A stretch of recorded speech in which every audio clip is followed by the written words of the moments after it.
유럽 전역이 발칵 뒤집혔습니다. 독일의 교통기술을 세계 최고로 자부하던 베를린 교통부 선임연구원이 한국에서 완전히 무너졌습니다. 25년 경력의 교통 전문가가 말도 안 된다며 냉소적으로 한국에 방문했지만 돌아온 그의 보고서는 유럽연합교통위원회를 발칵 뒤집어 놓았습니다. 독일 아우토반도 침묵할 수밖에 없었던 충격적인 사실과 그동안 우리가 미처 몰랐던 한국 교통 시스템의 진정한 가치. 도대체 그가 한국에서 목격한 것은 무엇이었을까요? 놀라운 이야기 지금 시작합니다. 안녕하세요. 저는 한스 바우어입니다.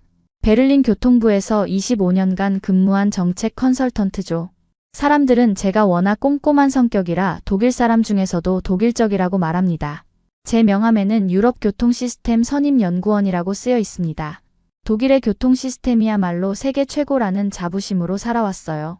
오늘도 저는 평소처럼 빳빳하게 다림질된 셔츠와 푸른색 넥타이를 메고 유럽연합교통위원회 회의실에 앉아 있습니다. 유럽연합교통위원회 회의장은 평소보다 분위기가 심상치 않았습니다. 회의실 정중앙에 놓인 대형 스크린에는 최근 발표된 세계 교통 효율성 지수가 표시되어 있었죠. 한눈에 봐도 이상한 점이 있었어요. 독일과 프랑스보다 한국의 순위가 더 높았습니다. 이게 말이 됩니까? 저도 모르게 목소리가 높아졌어요. 회의실 안의 시선이 일제히 저를 향했습니다. 조용했던 회의실에 제 목소리가 울려 퍼졌죠. 저는 보고서를 손가락으로 가리키며 다시 한번 물었습니다. 한국이 대중교통 효율성에서 우리를 앞섰다고요? 독일이야말로 철저한 관리와 기술의 나라인데 말입니다. 루이스 듀폰 프랑스 측 전문가가 조용히 웃으며 말했습니다. 한스, 당신의 애국심은 존경하지만 데이터는 거짓말을 하지 않아요. 독일이 교통의 표준이었던 시대는 지났을지도 모릅니다. 그 말에 저는 속에서 불이 치밀어 올랐습니다. 독일인의 자존심이 상했거든요. 루이스의 말은 계속됐습니다.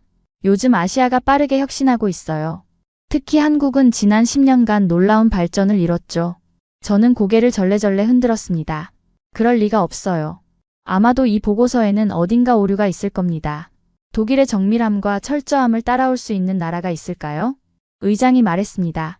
이번 아시아 교통 혁신 모델 연구 프로젝트는 매우 중요합니다. 우리가 배울 점이 있다면 겸허히 받아들여야 하지 않을까요? 회의실 안은 조용한 동의로 가득 찼습니다. 저만 예외였죠. 한국의 교통 시스템이 독일을 앞질렀다니 도저히 납득이 가지 않았어요. 의장이 저를 바라보며 제안했습니다. 한스, 당신이 직접 한국에 가보는 게 어떨까요? 현장을 직접 보고 평가해보세요. 제 안색이 변하는 걸 모두가 봤을 겁니다. 25년간 독일 교통 시스템의 우수성을 연구해온 저에게 이것은 일종의 도전과도 같았거든요.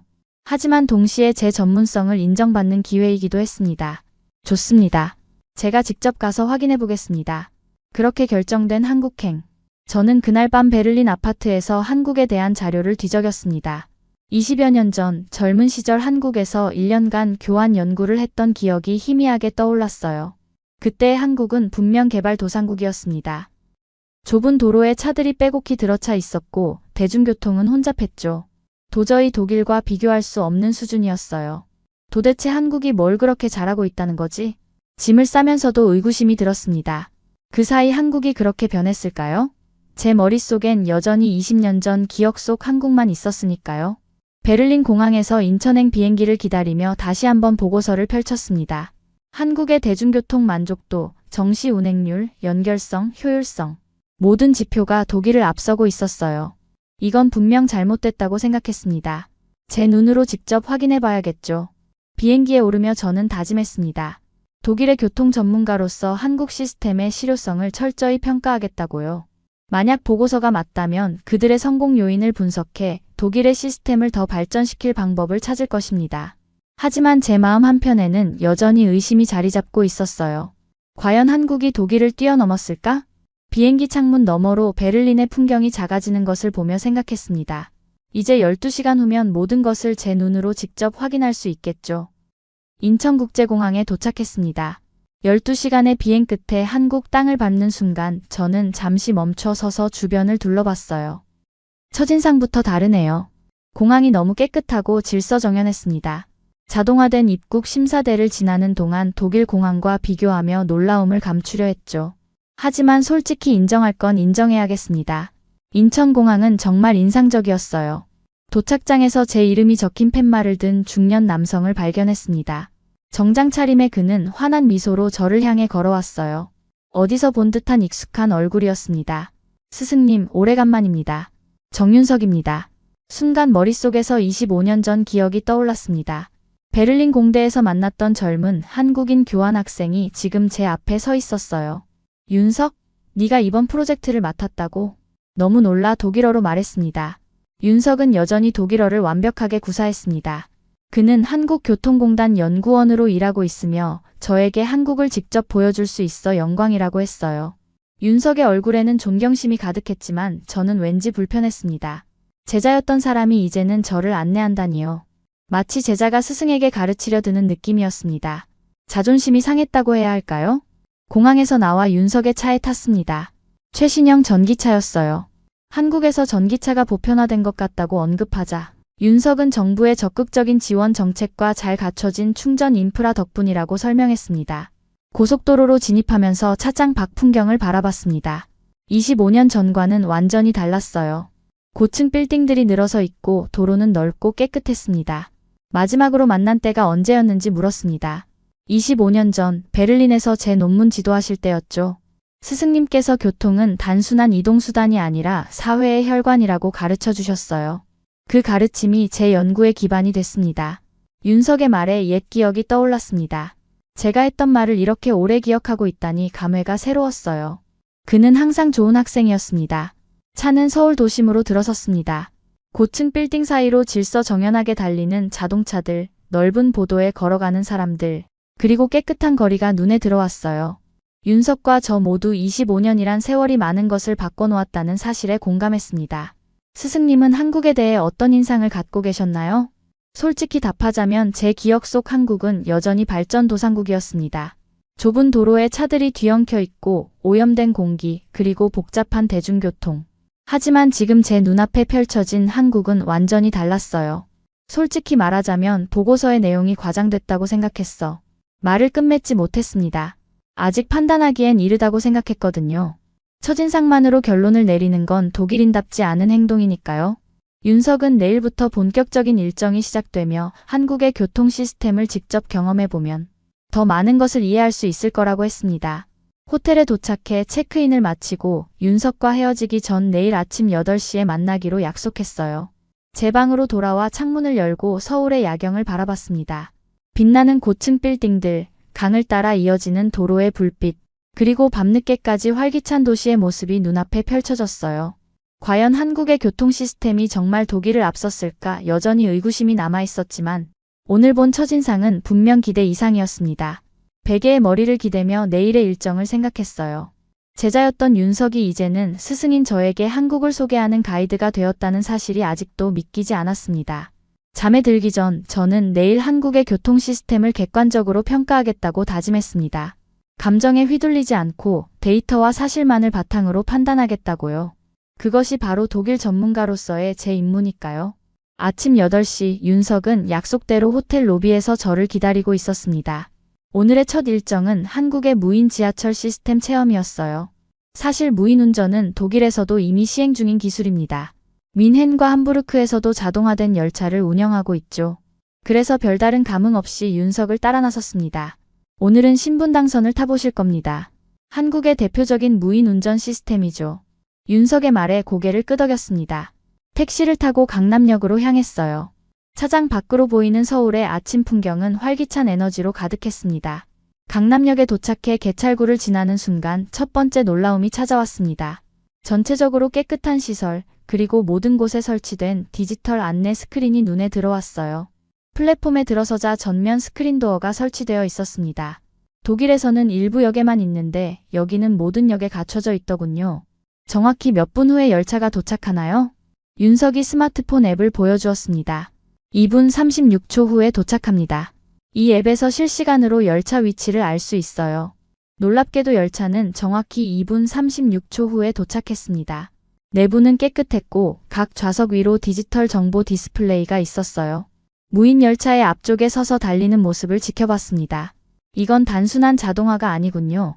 윤석이 자랑스러운 표정으로 설명했습니다. 시스템 전체가 유기적으로 연결되어 있습니다.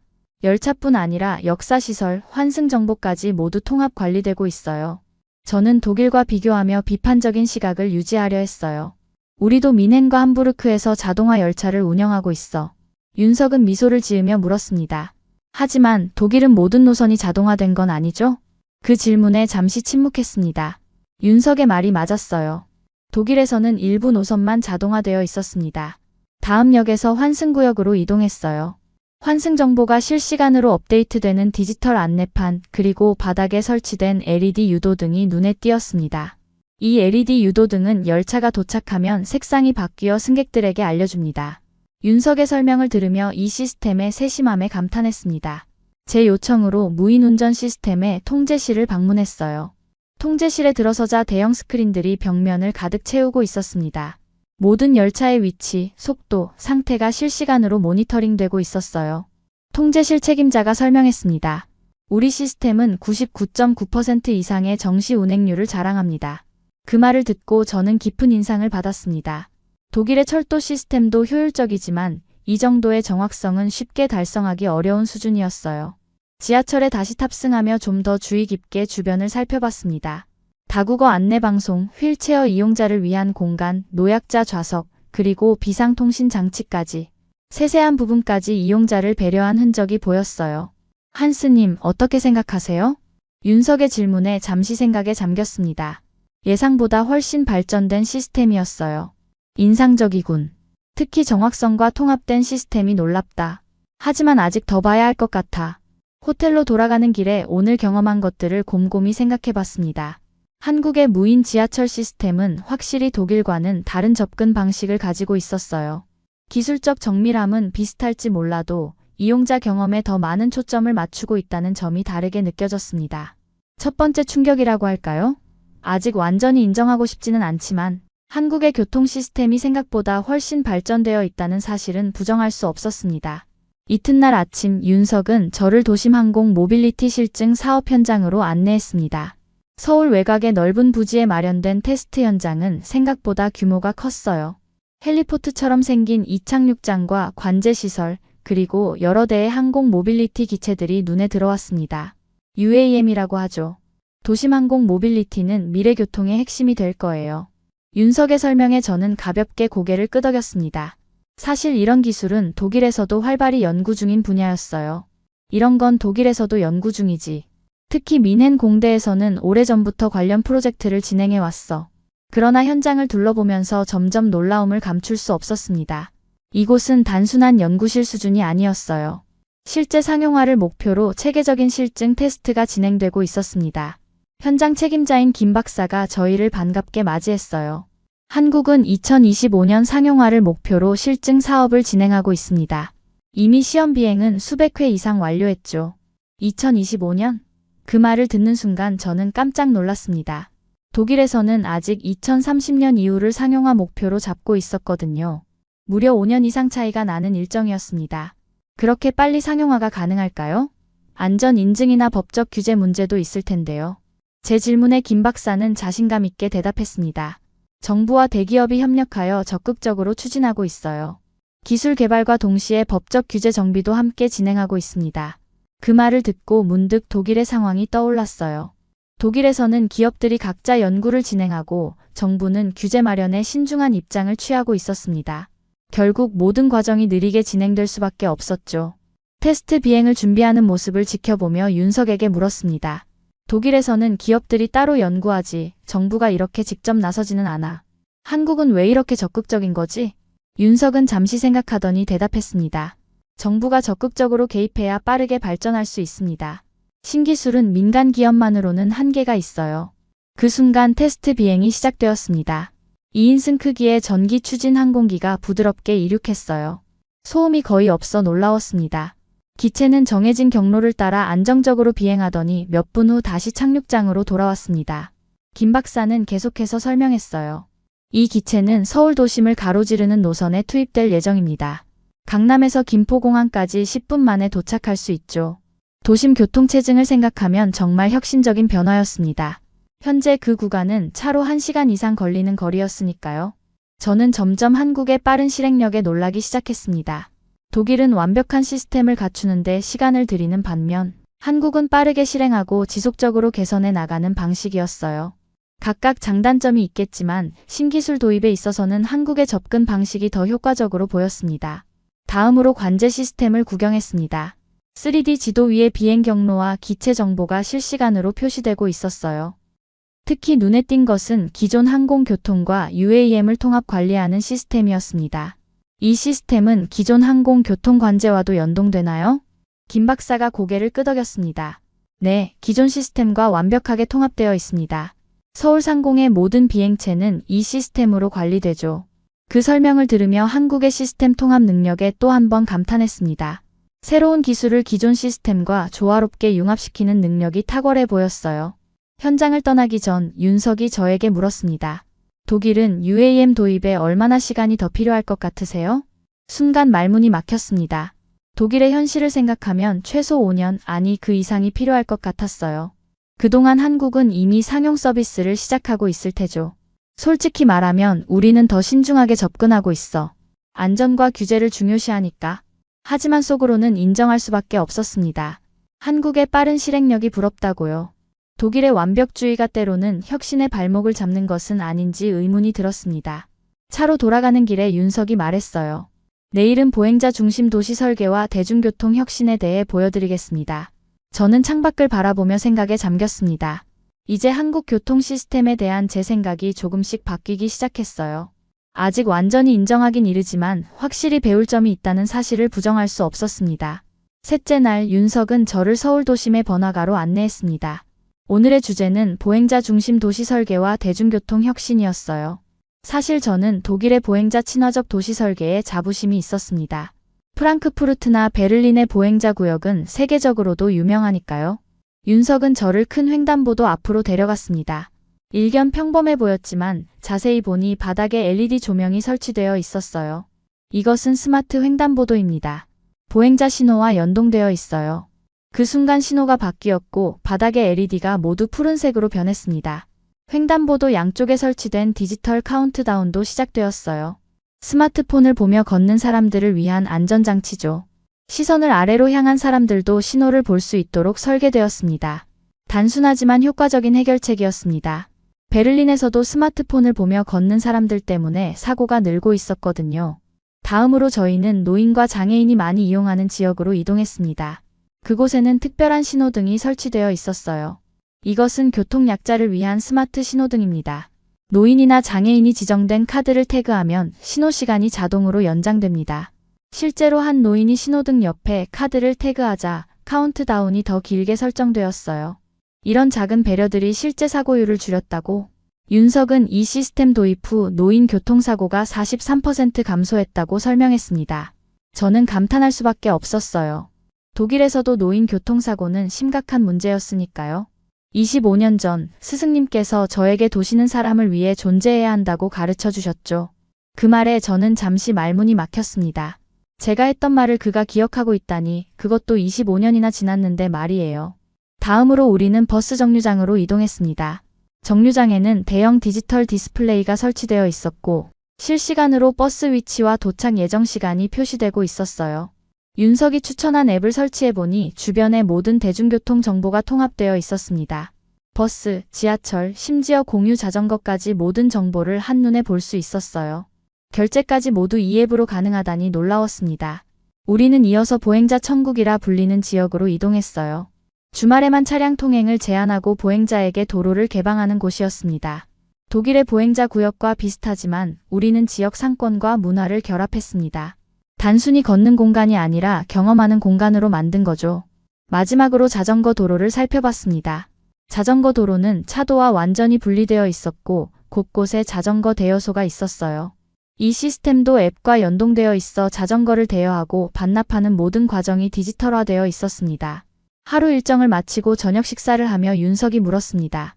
어떻게 생각하세요? 우리의 보행자 중심 정책에 대해서요. 저는 솔직하게 대답했습니다. 인상적이야. 특히 기술과 인간 중심 설계가 잘 조화되어 있어. 독일이 배울 점이 많은 것 같아. 호텔로 돌아가는 길에 저는 오늘 본 것들을 곰곰이 생각했습니다. 한국의 보행자 중심 정책은 단순히 안전만 생각한 것이 아니라 사람들의 경험과 편의성까지 고려했다는 점이 인상적이었어요. 이것이 바로 제가 25년 전 윤석에게 가르쳤던 사람 중심의 도시의 참모습이 아닐까 하는 생각이 들었습니다. 나흘째 되는 날 윤석은 저를 서울 외곽으로 안내했습니다. 오늘의 일정은 한국의 고속도로 시스템을 체험하는 것이었어요. 독일인으로서 저는 아우토반에 대한 자부심이 있었습니다.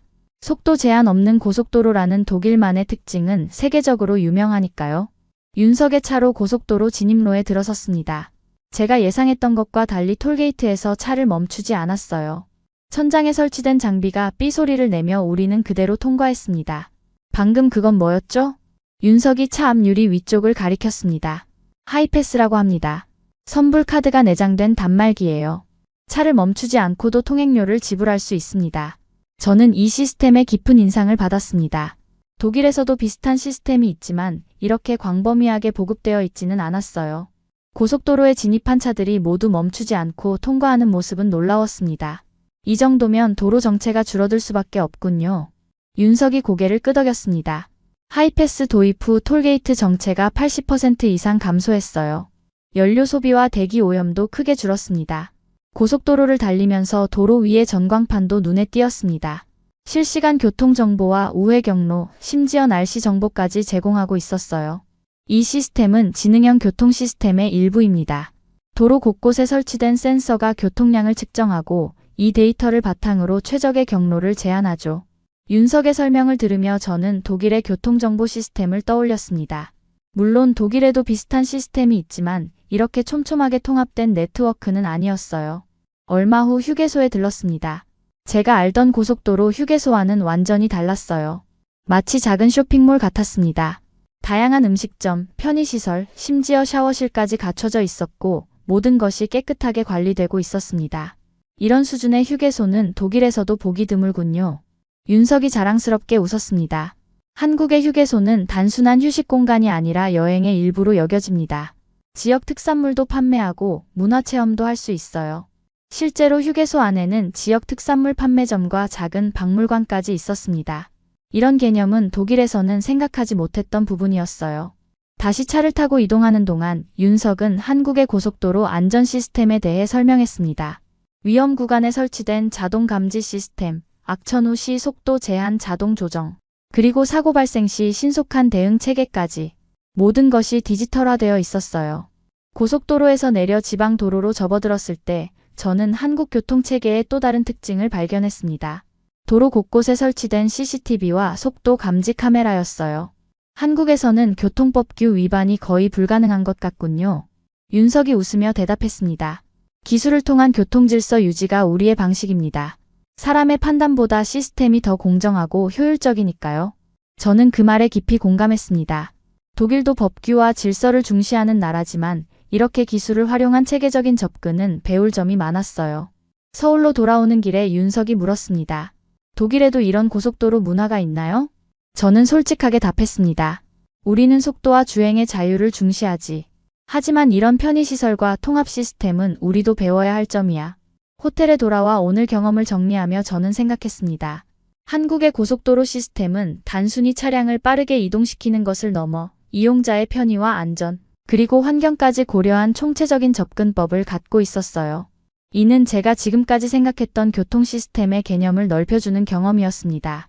다섯째 날 윤석과 저는 서울 도심의 복잡한 지역을 방문했습니다. 오늘의 일정은 특별히 정해진 것 없이 도시의 일상적인 모습을 관찰하는 것이었어요. 때로는 계획된 시험보다 일상 속에서 더 많은 것을 배울 수 있으니까요. 번화가 거리를 걷고 있을 때였습니다. 갑자기 멀리서 사이렌 소리가 들려왔어요. 구급차가 빠른 속도로 다가오고 있었습니다. 복잡한 도로에서 구급차가 어떻게 지나갈지 걱정이 되었어요. 독일에서도 응급 차량을 위한 길 터주기는 중요한 교통 문화지만 실제로는 쉽지 않은 일이니까요. 그런데 놀라운 일이 벌어졌습니다. 사이렌 소리가 들리자 도로 위의 모든 차량들이 마치 약속이라도 한 듯 도로 양쪽으로 비켜섰어요. 순식간에 구급차가 지나갈 수 있는 통로가 만들어졌습니다. 저게 당연한 일인가요? 윤석이 고개를 끄덕였습니다. 한국에서는 응급 차량에게 길을 양보하는 것이 기본적인 교통 문화입니다. 그런데 더 놀라운 일은 그 다음이었어요. 구급차가 신호등이 있는 교차로에 접근하자 신호등이 자동으로 녹색으로 바뀌었습니다. 그리고 다른 방향의 신호등은 모두 빨간색으로 변했어요. 방금 본 건 윤석이 설명했습니다.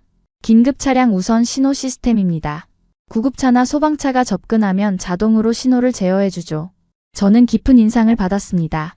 물론 독일에서도 비슷한 시스템이 일부 도시에 도입되어 있지만 이렇게 효율적으로 작동하는 모습은 처음 봤어요.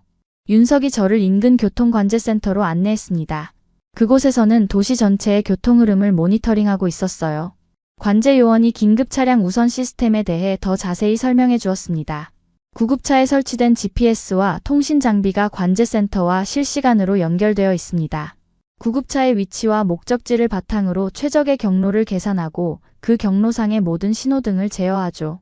그 설명을 들으며 저는 이것이 단순한 기술적 해결책이 아니라는 것을 깨달았습니다.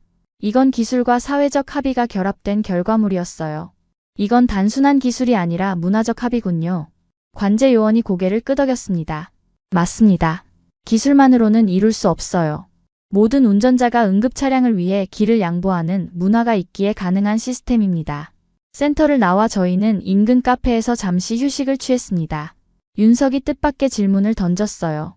스승님, 한국이 교통을 바라보는 철학을 이해하셨나요? 그 질문에 저는 잠시 생각에 잠겼습니다. 지난 며칠 동안 보고 느낀 것들이 머릿속을 스쳐 지나갔어요. 무인 지하철의 정확성, UAM의 혁신성, 보행자 중심 설계, 하이패스의 효율성, 그리고 방금 본 긴급 차량 우선 시스템까지. 한국의 교통 철학은 사람을 중심에 두는 것 같아. 기술은 그저 도구일 뿐이고 궁극적으로는 사람의 안전과 편의를 위한 거겠지. 윤석의 눈빛이 빛났습니다. 정확합니다. 우리는 기술을 위한 기술이 아니라 사람을 위한 기술을 추구합니다. 스승님께서 25년 전 저에게 가르쳐 주신 바로 그 철학이죠. 저는 감회가 새로웠습니다. 제가 가르쳤던 원칙이 이렇게 실현된 모습을 보게 될 줄은 몰랐거든요. 더구나 한국이라는 제가 속으로 과소평가했던 나라에서 말이에요. 카페에서 나와 거리를 걷는 동안 저는 제 생각의 변화를 느꼈습니다. 더 이상 독일의 시스템이 최고라는 고정관념에 사로잡혀 있지 않았어요. 오히려 서로 다른 접근 방식에서 배울 점을 찾고 있었습니다. 그날 저녁 호텔 방에서 노트북을 펼쳐 지금까지의 관찰 내용을 정리했습니다. 처음 계획했던 한국 교통 시스템의 실효성 평가라는 제목을 지우고 새로운 제목을 적었어요. 독일과 한국 다른 접근, 같은 목표. 그리고 첫 문장을 썼습니다. 한국의 교통 시스템은 독일과 다른 접근 방식을 취하고 있지만 그 효율성과 혁신성은 부정할 수 없다. 마침내 저는 제 생각의 변화를 인정했습니다. 이것이 바로 결정적인 변화의 순간이었어요. 베를린 공항에 도착했습니다. 한국에서의 일주일이 마치 꿈처럼 느껴졌어요. 공항을 빠져나오며 독일의 교통 시스템을 새로운 시각으로 바라보게 되었습니다. 전에는 당연하게 여겼던 것들이 이제는 비교의 대상이 되었어요. 택시를 타고 집으로 향하는 길, 운전사에게 물었습니다. 응급차가 오면 어떻게 하시나요? 운전사가 당연하다는 듯 대답했습니다. 물론 길을 비켜주죠. 독일 법에도 그렇게 되어 있잖아요. 맞는 말입니다. 하지만 한국에서 본 것처럼 신호등까지 자동으로 제어되는 시스템은 없었어요. 그 차이가 새삼 느껴졌습니다. 집에 도착해 짐을 풀고 내일 있을 유럽연합교통위원회 발표 자료를 준비했습니다. 처음 계획했던 한국 시스템의 문제점이라는 주제는 완전히 사라졌어요. 대신 한국에서 배울 수 있는 교통혁신이라는 제목으로 바꿨습니다. 발표 당일 회의실은 전과 같이 유럽 각국의 교통 전문가들로 가득 찼습니다. 모두 제 평가 결과를 궁금해하는 눈치였어요. 특히 루이스 듀포는 미소를 띤 채 앉아 있었습니다. 한스, 한국의 교통 시스템은 어땠나요? 의장의 질문에 저는 깊게 숨을 들이마셨습니다. 그리고 솔직하게 말했어요. 저는 틀렸습니다. 회의실이 순간 조용해졌습니다. 아마도 이런 말을 제 입에서 들을 거라고는 아무도 예상하지 못했을 거예요. 한국의 교통 시스템은 단순한 기술 혁신이 아닙니다. 그들은 사람 중심의 교통 철학을 실현했습니다. 스크린에는 제가 한국에서 찍은 사진들이 하나씩 나타났어요. 신분당선의 무인 시스템, UAM 실증 현장, 스마트 횡단보도, 하이패스 시스템, 그리고 긴급 차량을 위해 길을 터주는 차들의 모습까지. 한국의 강점은 세 가지입니다. 스크린에 첫 번째 슬라이드를 띄웠습니다. 첫째, 빠른 실행력입니다. 우리가 계획을 세우는 동안 그들은 이미 실행하고 있었습니다. 다음 슬라이드로 넘어갔습니다. 둘째, 통합적 접근입니다. 모든 교통수단이 하나의 시스템으로 연결되어 있습니다. 마지막 슬라이드를 보여주며 강조했습니다. 마지막으로 사용자 중심 설계입니다. 이용자의 편의를 최우선으로 고려한 시스템이죠. 발표를 이어가며 저는 구체적인 사례들을 설명했습니다. 제 목소리에는 감탄과 존경이 묻어났어요. 한 주 전만 해도 상상할 수 없었던 변화였습니다. 물론 독일의 교통 시스템도 세계적인 수준입니다. 우리의 정밀함과 안정성은 여전히 강점이죠. 하지만 우리는 너무 완벽함을 추구한 나머지 혁신의 속도가 느려진 것 같습니다. 루이스가 질문했습니다. 그렇다면 한국의 접근 방식을 어떻게 우리 시스템에 적용할 수 있을까요? 저는 미소를 지었습니다. 그것이 바로 제가 제안하고 싶은 후속 프로젝트입니다. 자신감 있게 앞으로 한 걸음 나섰습니다. 유럽-아시아 교통혁신협력 프로그램을 시작하는 겁니다. 회의실의 반응을 살피며 덧붙였습니다. 우리의 정밀함과 그들의 혁신성이 결합된다면 더 나은 미래를 만들 수 있을 겁니다. 의장을 포함한 모든 위원들이 이 제안에 호응했습니다. 회의가 끝난 후 많은 동료들이 다가와 한국에 대해 더 물어보았어요. 그들의 눈빛에서 호기심과 존중을 읽을 수 있었습니다. 사무실로 돌아와 이메일을 확인하던 중 윤석에게서 온 메시지를 발견했습니다. 간단한 안부와 함께 첨부된 사진 한 장. 우리가 함께 찍은 마지막 날 사진이었어요. 저는 바로 답장을 보냈습니다. 윤석, 덕분에 많은 것을 배웠네. 유럽-아시아 교통혁신협력 프로그램을 제안했어. 자네가 한국 측 책임자가 되어주면 좋겠군. 몇 시간 후 윤석의 답장이 왔습니다. 스승님, 그런 프로그램이 실현된다면 영광입니다. 이제야 스승님께 배움을 돌려드릴 수 있네요. 그 말에 저는 깊은 감동을 느꼈습니다. 25년 전 어린 유학생이었던 윤석이 이제는 저와 동등한 위치에서 함께 일하게 될 거예요. 아니, 어쩌면 그는 이미 저를 뛰어넘었는지도 모릅니다. 창밖을 바라보며 생각했습니다. 교통 시스템은 단순히 사람과 물건을 이동시키는 수단이 아닙니다. 그것은 한 사회의 철학과 가치관을 반영하는 거울이죠. 한국의 시스템에서 저는 효율성과 혁신뿐만 아니라 사람에 대한 깊은 배려를 보았습니다. 이제 저는 더 이상 독일 방식이 최고라고 고집하지 않습니다. 각 나라의 장점을 존중하고 서로에게서 배우는 열린 마음이 진정한 전문가의 자세라는 것을 깨달았어요. 베를린의 저녁 하늘을 바라보며 미소 지었습니다. 이번 여행은 교통 시스템에 대한 평가를 넘어 제 자신의 고정관념을 깨는 여정이었습니다. 때로는 철저한 계획보다 열린 마음이 더 중요한 법이죠. 오늘의 이야기 어떠셨나요? 세계가 인정한 한국의 교통혁신을 다시 한번 확인했습니다. 그러나 첨단 기술보다 빛난 것은 사람 중심의 철학이었습니다. 배움을 청하던 나라에서 이제는 세계가 배우는 나라로 우리는 계속해서 새 역사를 써나갈 것입니다. 오늘도 끝까지 함께 해주셔서 감사합니다. 재미있게 보셨다면 구독과 좋아요로 힘을 더해주세요. 다음에도 더 흥미진진한 사연으로 찾아뵙겠습니다. 여러분의 사연 제작소 감동 나누기였습니다. 감사합니다.